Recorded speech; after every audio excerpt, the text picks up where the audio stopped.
السلام علیکم ورحمۃ اللہ وبرکاتہ۔ عید قرباں قریب آ رہی ہے۔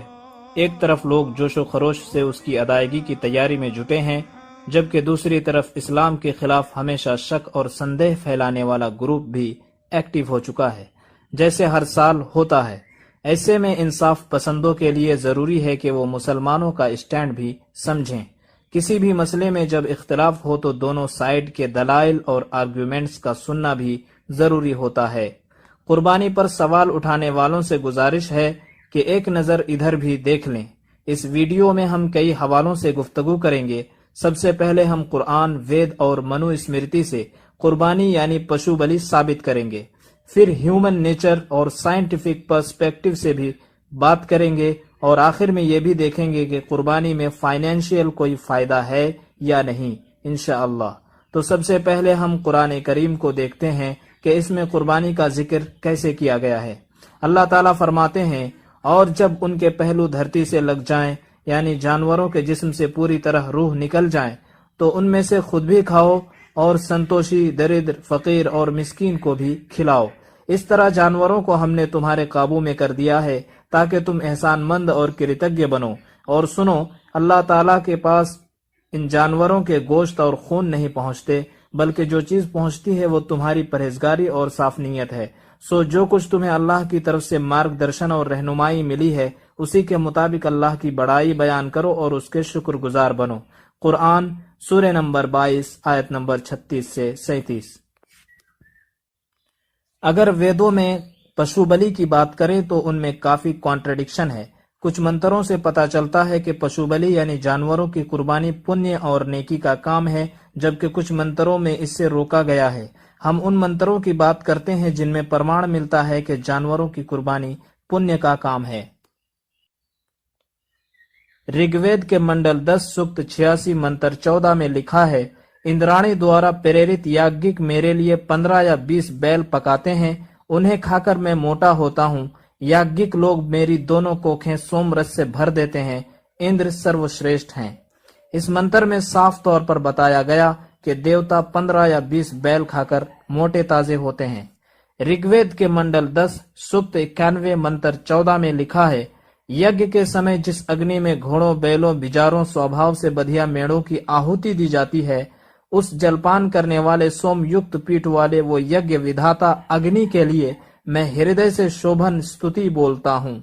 اس منتر میں واضح طور پر بتایا گیا کہ آگ میں گھوڑوں، بیلوں اور میڑوں کی آہوتی یعنی قربانی دی جاتی ہے۔ رگ وید کے منڈل 4 سکت 18 منتر 13 میں لکھا ہے، ہم نے کھانے یوگیہ وستوؤں کے نہ ہونے پر کتے کی آنتوں کو پکایا تھا، اس سمے کوئی دیو ہماری رکشا کرنے والا نہیں ملا، ہم اپنی پتنی کو اپمانت ہوتا دیکھتے رہے، ہمیں کیول اندر نے ہی آنندت کیا۔ یہ تھے وید کے کچھ منتر جن سے صاف طور پر پشو بلی یعنی قربانی اور گوشت خوری کا ثبوت ملتا ہے۔ واضح رہے کہ ہم نے پیش کیے گئے منتروں کے ٹرانسلیشن کے لیے ڈاکٹر گنگا سہائے شرما کے رگ وید بھاشیہ کا سہارا لیا ہے۔ وید کے بعد آئیے تھوڑا منو اسمرتی کو بھی دیکھ لیتے ہیں۔ منو اسمرتی میں مانساہار کا معاملہ بالکل کلیئر ہے۔ منو اسمرتی کے ادھیائے 3 کے شلوک 266 سے 272 تک بس آپ سنتے جائیں۔ پتروں کو یعنی والدوں کو ودھیوت دیا ہوا حویہ یعنی تحفہ جو انہیں چرکال یا اننت کال کے لیے ترپت دینے والا ہوتا ہے یعنی سکون دینے والا ہوتا ہے، وہ سب کہتا ہوں۔ تل، دھانیہ، یو، ارد مول اور پھل، ان میں سے کوئی ایک وستو ودھیوت دینے سے منشیہ کے پتر یعنی والد 1 مہینے تک ترپت ہوتے ہیں یعنی مطمئن ہوتے ہیں۔ مچھلیوں کے مانگ سے 2 مہینے، ہرن کے مانگ سے 3 مہینے، بھیڑ کے مانگ سے 4 مہینے اور کھادیہ پکشی کے مانگ سے 5 مہینے تک پتروں کی ترپتی ہوتی ہے۔ بکرے کے مانگ سے 6 مہینے، پریشت چتر مرگ کے مانگ سے 7 مہینے، اینڈ جاتی ہرن کے مانگ سے 8 مہینے اور رورو نامک مرگ کے مانگ سے 9 مہینے تک پتروں کی ترپتی ہوتی ہے۔